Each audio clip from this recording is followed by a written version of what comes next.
मी advocate Anil ढुमणे, भारतीय मजदूर संघाचा अखिल भारतीय सचिव आहे। माझ्याबरोबर आहे आमचे किरण मिलगीर, आमचे मजदूर संघाचे महाराष्ट्र प्रदेशाचे महामंत्री आहे बापू दडस, आमचे विभागाचे प्रमुख आहेत आणि संदीप कदम हे आमचे मुंबईचे प्रमुख या ठिकाणी आहेत, प्रदेशाचे सचिव आहेत। भारतीय मजदूर संघ महाराष्ट्र प्रदेशाच्या वतीने आजची पत्रकार परिषद आहे।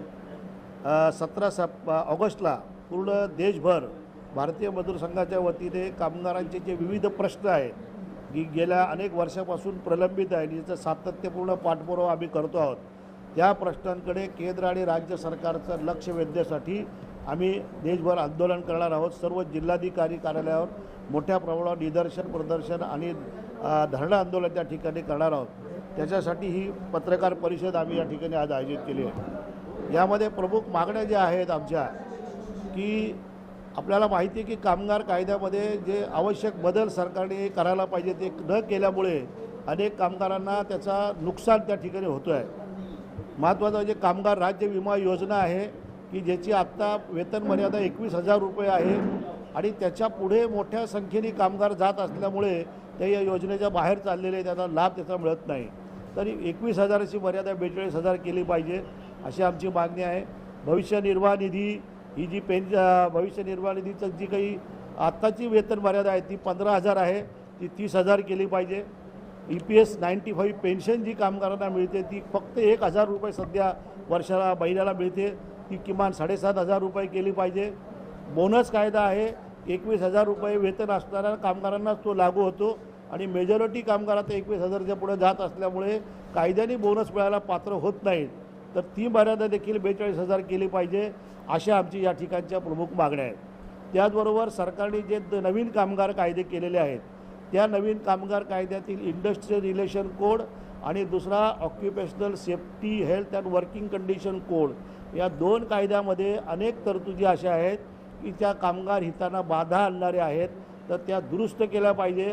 अशा कायदा लागू करून चालणार नाही अशी आमची त्या ठिकाणी मागणी आहे। याबद्दल आम्ही 21 नोव्हेंबरला 2025 रोजी जेव्हा सरकारने घोषणा केली होती नवीन कामगार कायदे लागू करण्याची, त्यावेळेला देखील आम्ही कामगार मंत्री जे आहेत मनसुखभाई मांडवियाजी यांना भेटून आम्ही सांगितलं होतं की याच्यामध्ये दुरुस्त केली पाहिजे।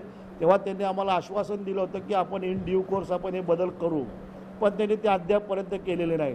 त्यामुळे 25 फेब्रुवारी रोजी देखील आम्ही देशभर आंदोलन केलं आणि त्या माध्यमातून देखील सरकारला आम्ही म्हटलं की हे बदल केले पाहिजे। अद्यापही सरकारने ते केले नाही। आम्ही करू असं म्हटलं जातं पण केले जात नाही आणि त्यामुळे सरकारच्या या धोरणाचा निषेध करण्यासाठी आणि कामगारांच्या मनामध्ये असलेला असंतोष व्यक्त करण्यासाठी हे 17 ऑगस्टचं आमचं आंदोलन आहे, हे देशभर होणार आहे आणि लाखो कामगार या आंदोलनामध्ये सहभागी होतील। मुंबईमध्ये बांद्राला हे आपलं आंदोलन असेल कलेक्टर ऑफिससमोर, पालघरला देखील कलेक्टर ऑफिससमोर होईल, ठाण्याला देखील कलेक्टर ऑफिससमोर होईल आणि रायगडला देखील अलिबाग या ठिकाणी कलेक्टर ऑफिससमोर निदर्शनं या ठिकाणी होतील आणि मोठ्या संख्येने कामगार त्याच्यामध्ये सहभागी होतील। महाराष्ट्रातील अन्य जिल्ह्यांमध्ये देखील हे कार्यक्रम होतील। केंद्राविरोधात आहे की राज्य विरोधात?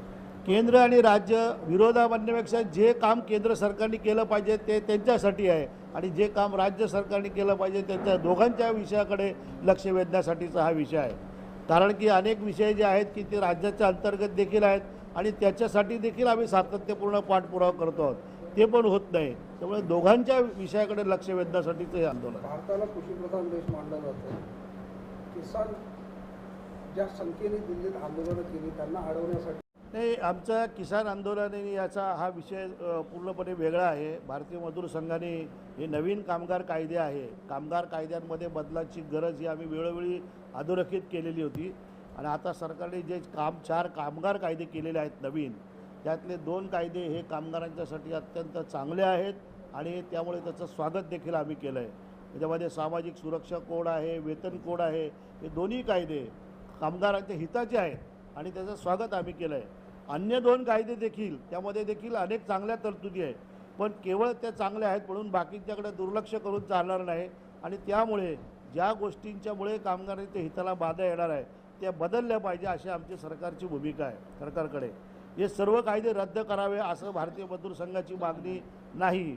आमची मागणी अशी आहे की त्यामध्ये आवश्यक दुरुस्त्या करून ती लागू केले पाहिजे आणि त्याची आवश्यकता आहे। सुचवलेल्या आहेत आता या 17 ऑगस्टच्या दिवशी जेव्हा आमचं आंदोलन असेल त्यावेळेला देखील आम्ही त्यांना कळवणार आहोत आणि आत्ता जी प्रेस नोट आम्ही आपल्याला दिलेली आहे त्यामध्ये देखील या गोष्टींचा समावेश आहे की कोणत्या दुरुस्त्या केल्या पाहिजे अशी भारतीय मजदूर संघाची भूमिका आहे ते देखील आपण त्याच्यामध्ये सांगितलेलं आहे.